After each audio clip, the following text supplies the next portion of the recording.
Welcome to Dream Chasers Radio, where we are always daring to be different. Get ready, get ready, get ready to be inspired. Let's get moving toward our goals. And here to make that happen is our host, Yaya Diamonds.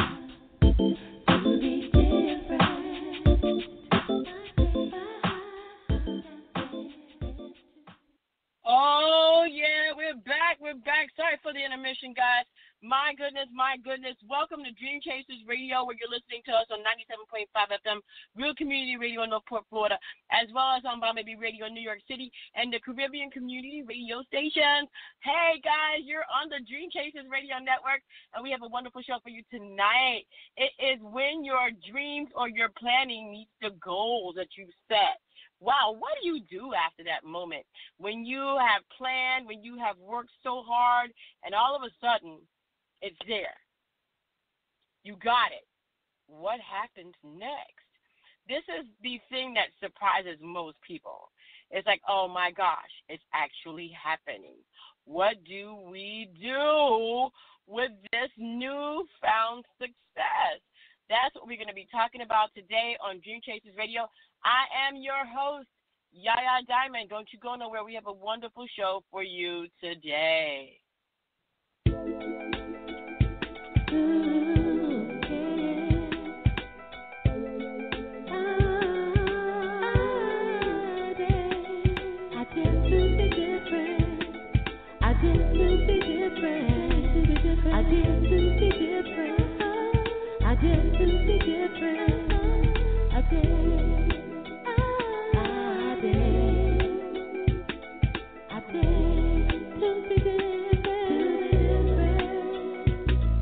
I want to say thank you so much for being on the show. Please tell everybody who you are and what you do, please.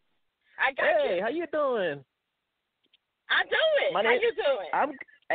I am doing excellent today. How's you? I'm doing great. Oh man. Equally. Again? Equally. Yeah, yeah. Oh yeah. Yes. So, is this Norman? Yeah. This is Norman Colson. How y'all doing? I'm good. Let me ask you a question, Norman. What do you do for a living, and what do you do for your dreams? Oh man, well, I used to work for TSA for like 10 years, and then we had a dispute, and then I kind of left the job unintentionally. Well, they pushed me out. It was a long story, but I'm currently in the market for a new position and job, and I'm writing. I'm a writer, so I write full time as much as I can. Really? Tell me about that. I know you got some stuff on your rap now. Come on now. Yeah, well, okay. I published 3 books. The first book was under a small separate company, and I recently published 2 books under Amazon Kindle. That was like independent offer, and basically like I have like one book that came out called The Origin of Aaron Jackson, and my new book I just published about 2 days ago called Aetheon and K'nuba. Now you got a book called Messiah. Tell me about that. I like that. Yeah, Messiah is going. I haven't even written the core of Messiah, but Messiah is gonna be some craziness. It's like this black guy who gets his godlike powers, and he kind of like unravels like half of the world. Like he flips it on his head, where he starts like going after. Yeah, it's weird. It's weird. It's like he starts going after. Like he tries to do good, but at the same time, the government sees him as a villain because his tactics start to get more extreme and more extreme, and they try to go after him, but he's kind of like always one step ahead. So it's like an implausible. It's like a story saying, what if you had like godlike powers? Would you be a hero or would you be a villain? So it's like, how do you toe the line? Right. Now, honey, how'd you come up with these ideas? Because to me, that's stuff where you wake up in the middle of the night and go, "Oh my gosh, did you want to hear the dream I had last night?" That's right there. How do you come up with that? I don't know. It's weird. My process is weird. It's like sometimes when I'm writing, I'm looking into a window and I see everything. It's like I'm watching a movie play out somewhere, and I'm watching everything word for word, play for play, and I'm watching and I'm just dictating on the screen. You know what I'm saying? I don't know how it works. It's just one day I wake up and I get that inspiration. I just write it down. You know, it's crazy. That sounds crazy. Yes, it does. Yeah, but Yes, it does. Wow. When did you figure out that this is something you could do? when I was like 20 years old, and I wrote my first novel, and that's like it hit me like when I wrote my first novel, it really hit me to write it, and then when I got in contact with my friend Linda, and she worked with a guy named Jojo who works on the Street Knowledge Publishing a long time ago. And he read it, and he liked it, so he wanted to sign me to his book company. And basically, like, I didn't know it would be a passion of mine, because after a while I was kind of disillusioned with it, with the way everything turned out with this guy. And I stopped writing for a long time, and I didn't have that spark. And then one day I woke up, and I just had this idea of Aaron Jackson, and basically, like, I saw everything in my head, and I just went up to my laptop and just opened it up, and I just started writing the story, and writing the characters, and writing what happens, and who, what, when, where, why, and I just sat down and wrote it, and it just came out, and then it was done. You know, like one day I'm sitting there, one day I have inspiration, boom, and I see it in my head, and I just write everything down, you know? Well, you know what? It is, to me, that is where a lot of people differ. You see, you have your ID, you know, as a writer. You have your ability to write it down. Some people can be authors but don't have the ability to write it down. Yeah. What kind of a suggestion do you give to people when they have those brainstorms, when they have those ideas that they can, but they just don't know how to get it on paper? How do you do that? How do you break that habit of not being able to put it down on paper? Not being able to. Well, they could talk it to a recorder. Like, you know, like on a cell phone, they have like a recording program. They could basically say, you know, I have an idea to and they speak the idea into the recorder and they play it back. And the thing is though, they have to speak everything into the recorder. They have to speak every part of the idea into the recorder and then hear it back and constantly replay it and replay it and replay it. And once they replay it over and over and over again, they'll get the idea to write it down. Because it has to be solidified in your mind, you know, before you write it. You know, some people could write off the top or freestyle, whatever. Some people have to write it down. It's the same way. They just have to practice it. Now, I'm going to use you as a guinea pig. You know that, right? I'm just getting ready to use you. I'm just going to do it. Oh, boy. You know, because some people have these questions, and I get these questions. I'm like, oh, I'm not a writer. I don't know. Okay? I talk a lot. You know, I talk. That's me. I got to talk. I have the gift of the gab, baby, but I don't have the gift of the writing. Okay, don't ask me. Right. But I'm asking you as a writer. Okay, when you start to write down the format, how many formats are right and what's wrong? Is there a wrong format to write a book in? Do you write the name of the person that's talking, like as if you're doing a script, or do you write it in a paragraph, or do you say, well, such and such said this? Or, I mean, how is it, because a lot of people get confused as to how the formatting is to writing a book. Is there any way that is wrong? No. I mean, if it's like, it's up to you as a writer. You have to write in the way you feel comfortable. Some people write in a first-person format where they see things. Some people write in the third-person format, as in they're describing things. But then sometimes people write in a mix of the two. You know, I tend to write in the mix of the two. I tend to combine every type of format in my books. You know, I try to write descriptive ideas, and the idea that I'm standing right next to the person you know. So I'm seeing what he's seeing. So I had to describe what he's seeing. You know, it's better as if you're descriptive because it immerses the reader into the novel itself. The more you describe the scene, or the more descriptive you are, the more people gravitate towards being pulled in. You know. Wow. Now, okay, all right. So you know you're the guinea pig. I already told you that anyway. But anyway, of it, because when I get with authors, because I'm not an author, I get to ask all the questions that are pertinent to authors or people who are beginning to write. When you first picked up that pen and you started writing, did you ever get writer's block? Yeah.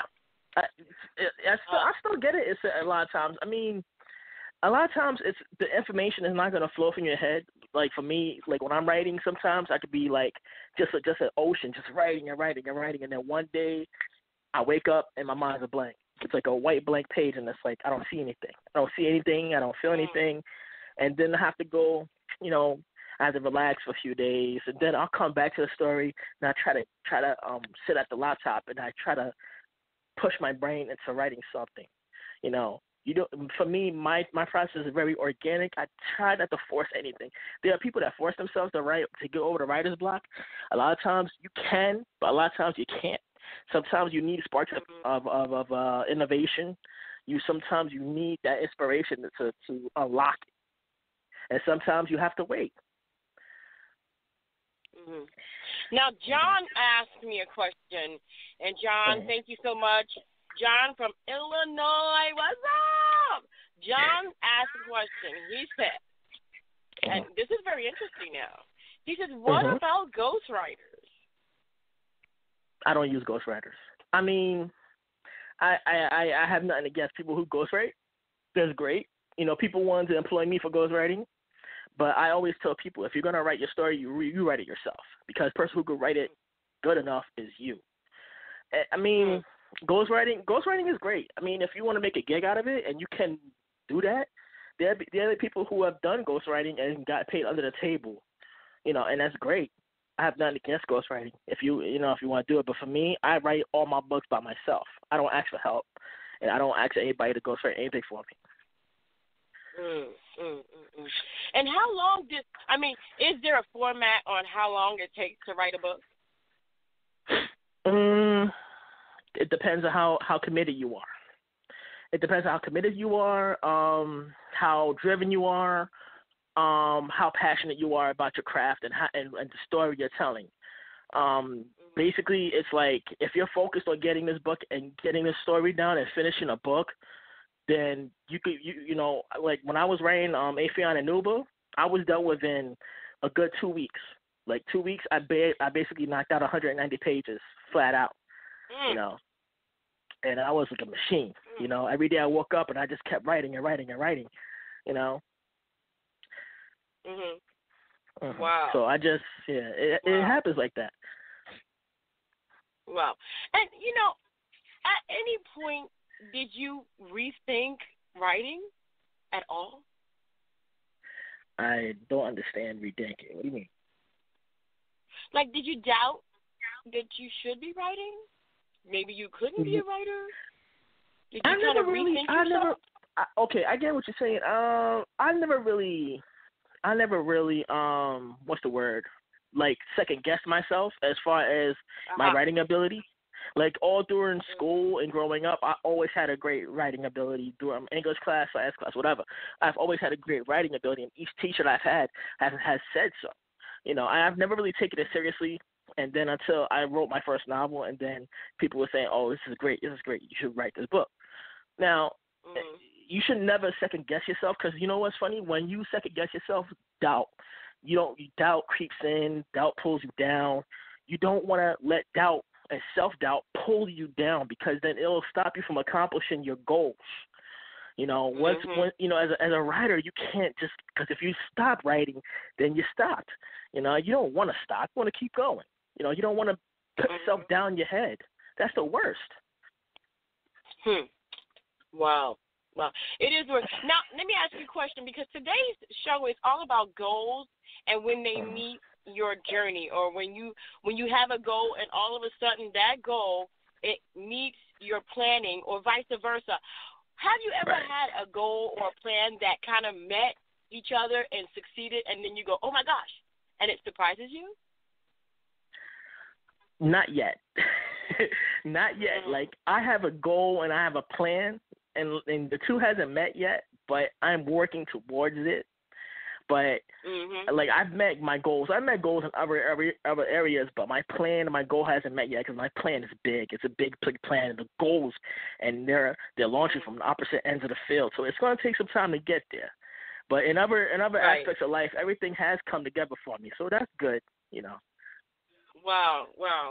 Well, if you've been listening to us on Dream Chasers Radio today, or on 97.5 FM, Real Community Radio in Northport, Florida, or in the Caribbean on the Caribbean Community Radio stations, I want to thank you again for tuning in, and also on Bomb Baby Radio in New York City and all of the Dream Chasers Radio Network. We have a wonderful show, and we're just talking about when planning these goals and writing and being an author and doing all kinds of things. I'm Norman. Let me ask you a question. Mm-hmm. And I know I'm full of questions. That's probably, my mom always told me, Yaya, be quiet. It's blue because it's blue. That's it. It's just blue. Why is the sky blue? It's just blue. Why do we have to focus so much on the literary and the punctuation? And what if you're a great writer, but you're just not good at that? Can you publish a book without that? Or how detrimental to the career of an author is editing? Okay, I could give you a personal situation where I was dealing with my first book, my first published book, self-published book with Aaron Jackson. The thing is, though, everybody loved the story, but a lot of people said that the grammar was off and some of the spelling was off and some of the sentences was off. Now, that wasn't due to me per se, because I had it edited twice. And when I uploaded the book, it was in the translation, the conversion to Amazon, it got messed up. And I was so gung ho to put the book out, I didn't really focus on revising it until recently. And a lot of people liked the book because it was still readable. It's just that a few misspellings, a few grammar. The thing is, though, I think in the literary world, they place such a high importance on word structure, grammar, run-on sentences, apostrophes, punctuations. They put so much emphasis on it because it has to be flawless in the delivery, because it actually has like a building block. Language has been in our DNA for centuries as far as, translating and writing books. It has to be perfect because, it's funny. It's like you're driving down a road and the grammars and misspellings are like potholes. You don't want to hit the potholes. You want to go around them, but you don't want to have the street totally destroyed by potholes. It's an undrivable street. Each book is like a street. You don't want to have too many potholes that messes up the reader's driving in the book. You just want to have a smooth ride, So you if you feel that the grammar's off, my advice is to always self-edit your book or get somebody to do like a proofread, and to show you where things are wrong, to get somebody who knows what they're doing, or if you know what you're doing and you want to take your time and redo it, then redo it, You want to have the best best looking book possible. Mm-hmm. And what do you suggest the person does when they first sit down and they say, I'm going to write a book? What should they be thinking about? What is the process that they should think about when they kind of decide they want to write a book? It's just not writing a book. Mm-hmm. The process of writing a book, it's hard to explain because everybody has a certain say like a strong suit. Like my strong suit, like my strong suits in writing tend to be focused on like the genres. I tend to focus on action, sci-fi, fantasy, fighting, anything with action in it, really, because I was an 80s baby, so I grew up on action movies. So I was kind of like, that's been my mode for like the longest time. I don't really have a romantic bone when I'm writing. It's like I'll write a little passage in the book of a man and a woman getting along and they like each other, I'll write a romantic passage. But I'm not Nicholas Sparks, okay? So I know I'm not Nicholas Sparks. So I have to play to my strengths. I can't play to my weaknesses.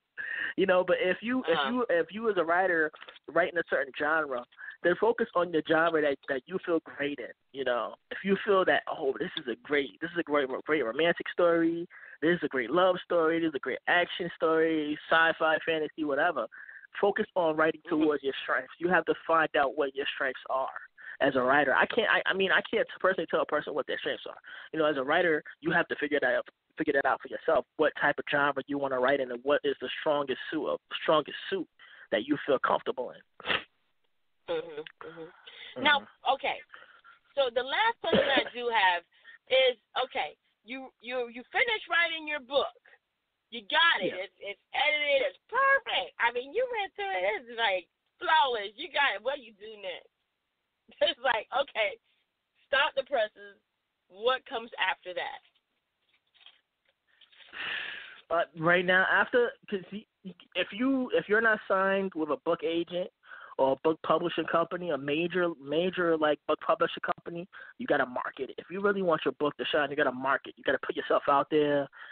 You got to really, really, really put your hands in these people's in people's books. You really got to put your books in people's hands. A lot, it's funny. It's not like it used to be where you could just sign a deal and basically they market it for you. Those days are kind of like not there anymore. So you really have to be like a grassroots type of initiative. You really have to go out there and you really have to hustle and really have to push yourself as far as getting the word out and spreading the word. It's hard. It sucks because I look at these other offers and they get these book deals, like these 7-figure book deals, and basically they have a huge machine pushing the books out for them. Like they come out of nowhere and you're like, buy the bestseller from this so-and-so news person. You never even heard of this person before, but then they got advertisements on the radio, advertisements on TV, advertisements on cable. But the good thing is that the internet is a great equalizer. The internet has been a boon to a lot of authors who couldn't break in the door and market their books before, because now the marketing is mostly done online. You have access to online, so you have to figure out a way to push your book and push yourself online.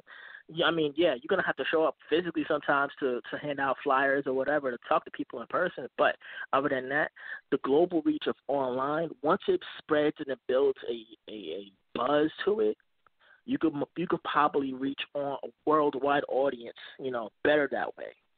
You have to market yourself. You have to push and push and push and push, as much as you can, Wow. And my advice is have money. It costs money to push. You need money. You can't do it being broke. You need to have money. But I want to thank you for being on. Is there anything that you like? Anything to say that out?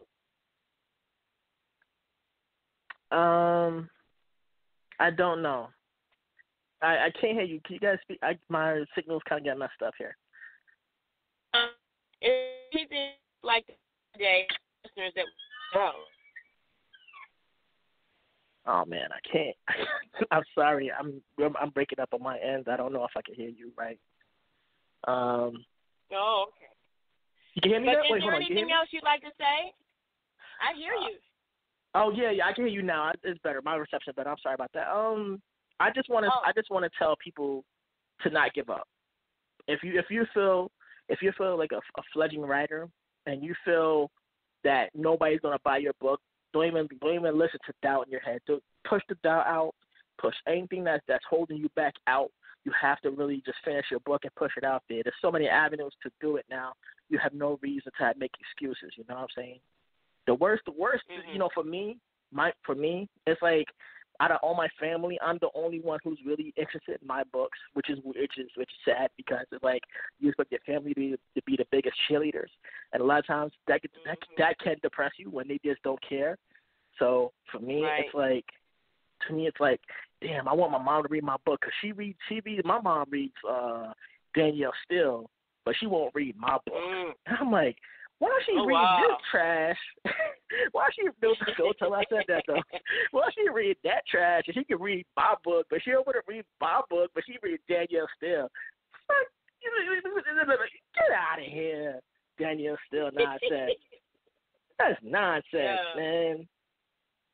I hear you, but people have their preference. You can't force a person to read the book, and unfortunately, you can't even force your own parents to read your books. You just gotta tell me about it.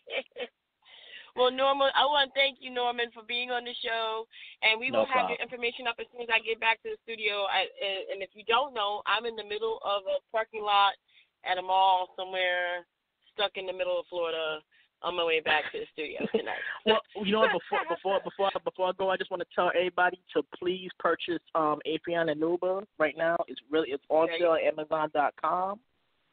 It's on Kindle. If you have Kindle, you can pick it up there. If you're on Tableau, it's on Tableau. Just go to Norman R. Colson or Norman Colson on Tableau, or go to Amazon and put Norman R. Colson. If you see The Origin of Aaron Jackson or Aetheon and K'nuba, you can pick up any book you want right now, and it's only $10. Awesome. Awesome. Yes. Awesome. Norman, thank you. We will have those links up and available to you before the night is finished. All right. All right. As soon as I get back in the studio, I'll be working overnight and burn those candles on both ends. But to make sure that everybody can get their hands on a copy, at least go to your site and see what you got going on. And you have a lot going on. Thank you so much, Norman, for being on the show. You're welcome. It's been an honor. The honor's mine, and you can't take it. All right. So thank you. All right. Bye. Bye. Wow. What an amazing, just an amazing writer, inspiration. Wow. I just have to say that was just amazing. And I have one more guest for you. We're going to go ahead and take this caller in 1 second. A short break, guys, and we'll be right back. Don't you go nowhere. You're listening to Dream Chasers Radio with your host, me, Yaya Diamond. And I'm going to take a short break. I mean, really short. Give me 1 second here. I have to get my ducks in a row. And, again, you're listening to us on 97.5 FM, Real Community Radio in Northport, Florida, as well as Bomb Baby Radio in New York City, the Dream Chasers Radio Network, and the Caribbean Community Radio Station.